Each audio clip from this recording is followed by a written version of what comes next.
Every AA group ought to be fully self-supporting, declining outside contributions. We'll see that the basket makes its way around. This is a weekly STEP meeting. Our format is as follows. A speaker is asked to talk for 25 to 30 minutes on the STEP of that week, followed by discussion or questions until 7 p.m. You can find these weekly meetings on our YouTube page, the Conscious Contact Speaker Group of Doylestown. Don't forget to smash the like button, subscribe, and share. That brings us to the speaker portion of the meeting on this day of April 15th, 2024 in Doylestown, PA at the Monday night, 6 p.m. Stay Alive Literature and Step Group at St. Paul's Lutheran Church. Tonight's speaker is Martin, and Martin will be sharing his experience on Step 12. Please help me welcome Martin. I'm Martin, I'm alcoholic. Hey, Martin. I just want to thank Brian for asking me to speak, and thank you guys for being here. I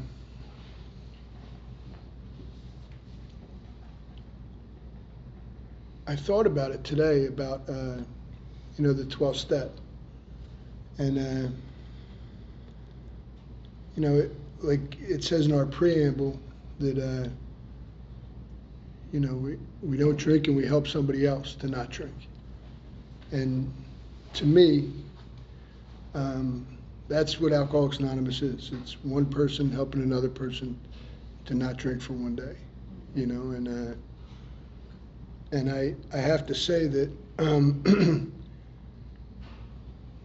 I feel like grateful sometimes is an overused word, but I'm grateful to be here, and I'm glad that I don't want to drink today. However, I did come to AA a lot of days when I did want to drink. AA is just easier when you don't want to, and so I'm glad for that. A little bit about what happened and how I got here. I was raised by nice people in a nice home. Initially coming to AA, when I heard some of these stories, I thought to myself, like, I understood why you people drank, but I thought, like, what's wrong with me? One thing that was a little different was my father was sick. He was sick most of my life. But I'm the fourth one out of five. I had a brother and a sister go to Villanova, an engineer and a nurse. My other sister graduated Summa in 3.5 years with a double major in finance and accounting. And I went to this place called White Deer Run up in the Poconos. It was like, where you had craft day. And I woke up there. I had this like 65-year-old roommate, and he had a bunch of kids, and he was playing the guitar all the time. And I vaguely remember getting there, but I didn't. I couldn't have told you. Now, when I was little, I think maybe even before I ever got in school, we were on the dock. My father had a boat, and we were on the dock, and I got this blister, and it started behind my eye, and it started to push my eye out of my head, and it was like. So my eye swelled shut, and then I had this big, kind of like a blue-black blister, like oozing out of my eye socket. And my father took me home, and my mother said, "What did you bring him here for?" And so they took me over to Shore Memorial Hospital, and even the woman at the intake was like, "Oh, man, what happened?" It was like a horror show, Everybody was afraid I was going to lose my eye as a little boy. And so they get me back there. And this little Indian doctor comes in, and he says to me, "Martin, have you been playing with a cat?" And I was playing with a cat that day on the dock. And in my family, we always had dogs. We never had cats. And so he laid me back. I think he put something under my tongue and put some drops in my eyes. And 20 minutes later, I was good as gold. Like, my eye was normal. And he said to me on the way out of there, he said, Martin, you have a severe allergy to cats, and you could lose your eye. And, that was probably 50 years ago, and I've never touched one since. You know what I mean? I'm not mean to them. I don't dislike them, but I don't really touch them. But I was getting out of that place, White Deer Run, in 1986, and they said to me, Martin, you have a severe allergy to alcohol. And I thought to myself, how bad could it be? You know what I mean? That's the real truth. I came out of that place convinced that I was a drug addict, which incidentally I am, right? But I could not get my head around the fact that I couldn't drink anymore. Everybody drank. My whole family drank. Everybody I knew drank. And they told me in that place, they said, you got to go to AA. You got to get a sponsor. You should live by these steps. Don't go around people, places, and things.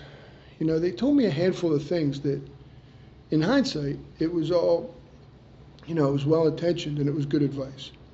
And I didn't do any of it. Not one thing. I immediately,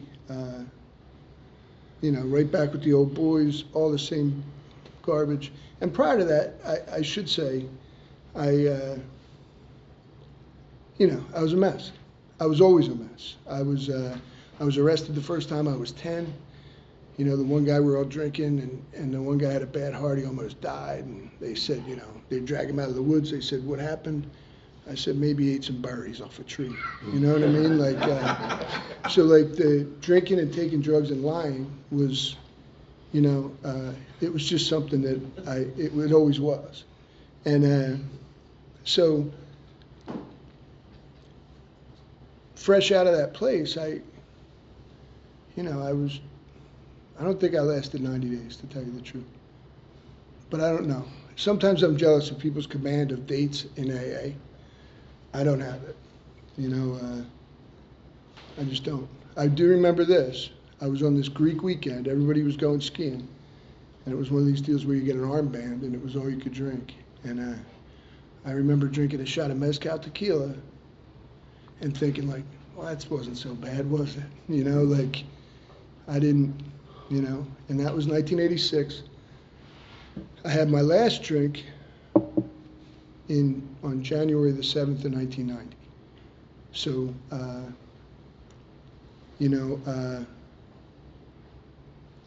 and I'd love to tell you that,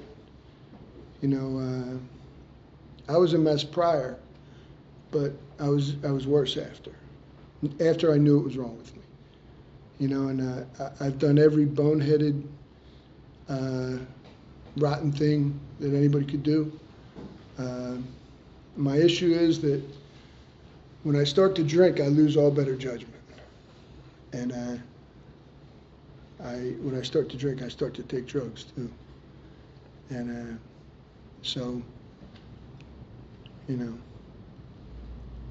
daily drinking. It was always daily, but now it was worse.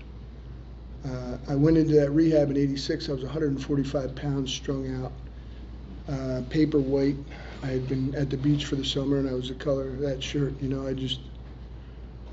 was a mess. And I'd come to on the floor of my parents' house, and my dad was sick, like I said. So I think, and I apologize for this, I try to just say what happened because everything today is flavored with the way that I see it now. And I'm much better off if I just tell you what happened. But I think my folks thought if they treated me better, I would be better and get better. But what happened was I only got worse and worse and worse. And I came to on the floor, and my mother was crying. That wasn't uncommon. And I had drank their liquor cabinet, and the police were there. It was a mess. And so they took me to this Burdett Tomlin Hospital, and this guy, I know now, he 12-stepped to me. But really what he did was he pitched it to me like I had nowhere to go, which I didn't. Everybody was sick of me. And so that was my introduction to AA. And in that place, I learned a little bit about what was wrong with me. You know what I mean? What I didn't understand was, I thought surely now that I know it's wrong, I'll be able to deal with it. But I couldn't. And so that was another 4 years of daily drinking. And I say daily, I couldn't drink every day. Some days I was too sick. But what was happening to me is that if I didn't drink, I would get the flu. And I would get flu symptoms. And I would retch and I would shake. And, you know, so,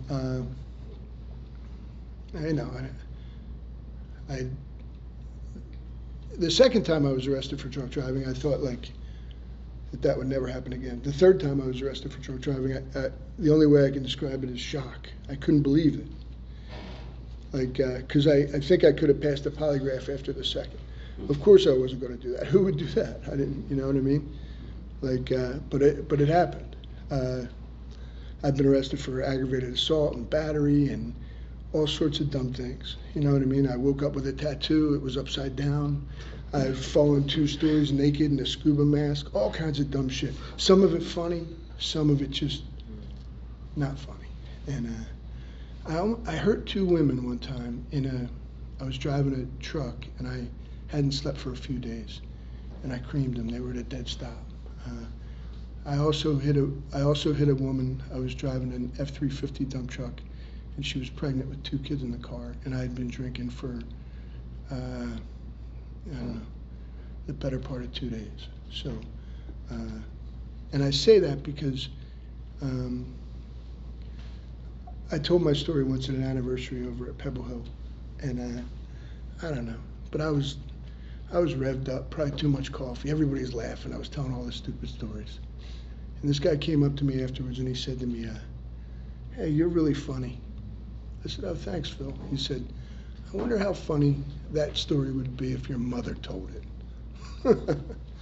So, you know, I just have to kind of keep an eye on myself here. The reality of it is not much of it was funny, especially at the end. But, you know, my wife, who I love, you know, my son is one of us, and he's sober. He's sober 3 years, and I thank God for that. But when he was in his worst, I always wanted to bring him here, and she would say, I don't want him going there. And I would say, I couldn't even believe she was saying that. I'm like, why would you not want him to come here? And she said, you don't know what it sounds like. She said, somebody will say the most awful thing, and everybody busts out laughing. She said, like, ain't none of it funny. But, like, honestly, somehow, me laughing at myself here, me laughing at others with them, I don't fully understand it, but it's a big part of it. You know, this little guy, Danny, he's the guy that took me. And I'll get to the end of it here. He was the plasterer on the job. And there was 2 guys on the job that I knew that didn't drink. Victor and Danny.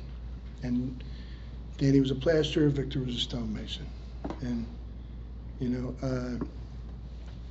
Victor was up on the scaffold pointing this chimney, and I said to him, Victor, this guy was old. I said, I need to stop drinking. And this guy was down like a fireman. He was like 70 years old. He came down that scaffold like, and he landed right next to me, and he dropped down on his knees, and he put his hands up, and he said, Lord Jesus, our brother Martin needs our help. And he says to me, kneel, Martin, kneel with me, kneel with me. And I jumped in my truck and I drove away as fast as I could. That's the truth. I was like, I thought, if that's where I got to go, I'm never going to go. You know what I mean? And now Danny was an AA guy. I didn't know that. But I said to him, Danny, do you go to AA? He said, yeah, Martin, I go. And he took me 3 nights in a row. And I didn't drink 3 nights in a row. Now that 4th night, they did like this deep breathing, you know what I mean? Like, and they lit a candle and it was like deep breathing. And I thought to myself, I don't need deep breathing. Back at the Spread Eagle Inn, shot some beers, drank for 3 days. Now I got the flu again. And I was hopeless. And I thought I should blow my brains out, you know what I mean? And Danny called me, and now this is with the benefit of hindsight. He said something to me that you know, I never forgot. He said, Martin, no matter what happens, you've got to keep coming. You got to keep coming back, no matter what happens. And from that day to this, I've never had a drink. You know, I don't. I should say I don't smoke weed either. I don't drink near beer. I'm very careful about what I take. I read labels. I don't eat it if it's cooked in it. I mean, that's just me. Danny took me every day, and getting to the 12th step, I mean, he helped me so much, honestly. I feel indebted in a way that I know I'll never be able to repay. Not just him, but so many people have helped me. And so this is the part of the story where I tell you how great I am now. And so I'm going to spare everybody that. I will say this, though, that I do my best to align my thinking with the thinking in these books. I say my prayers, and I try to help anybody I can.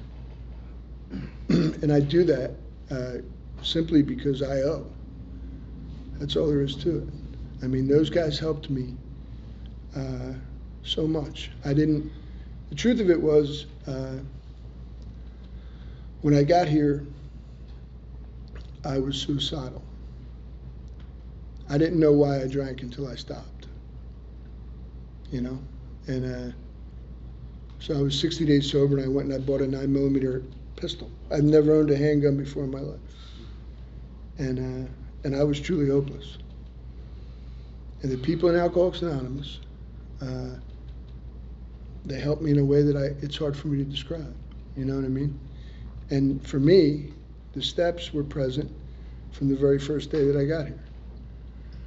Danny would take me every night. I would drive to his house, and I would sit with his wife waiting for him to get out of the shower after work. I would sit in the kitchen. And, you know, he was twice my age.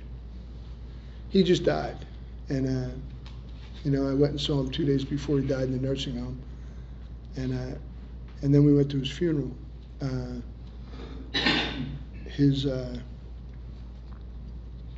They asked me to speak at his funeral. You know what I mean? So how do you ever convey what someone did for you in a way that at a time, and honestly, at the worst time of my life, at a time when I didn't know which side of the bed to wet. And this guy, he took time for me. He introduced me to AA. He explained to me what Alcoholics Anonymous was. There was this guy, Joe, right? And Danny was always picking everybody up. He said to me, Martin, and I lived in Holland and Dan lived in Ivyland, and we would go to the meeting in Richboro. And he said to me, Martin, on Monday, tomorrow night, I want you to go and pick up Joe for the meeting. And I said to him, Dan, Joe lives in Trevose. He goes, I know where Joe lives. I've been picking him up. And I said, Dan, I hate Joe. Yeah. And he looks at me dead in the face and he goes, Martin, everybody hates Joe. Right? So I kind of learned that, like, I don't have to like everybody to help them. But I believe what that responsibility card says, when the hand of AA reaches, I'm not good with all this stuff, but basically what it says is, when anybody anywhere reaches out for help, I want the hand of AA always to be there. And that's really kind of, in my mind, that's the spirit of the 12th step, right? Now, when it comes to practicing these principles in all my affairs, sometimes I struggle a little. I do. But when it comes to somebody needing help to stop drinking, I will do whatever I can. And my way is, I try my best to, if I know somebody's new, I try to introduce them to everybody in the room. I try to tell them where I'm going tomorrow night. I try to make them feel welcome. I've done the stuff in those books, but I was no speed demon doing them. It took me a little while, right? But, you know, it's nice to be here. Thank you. Thank you, Mark.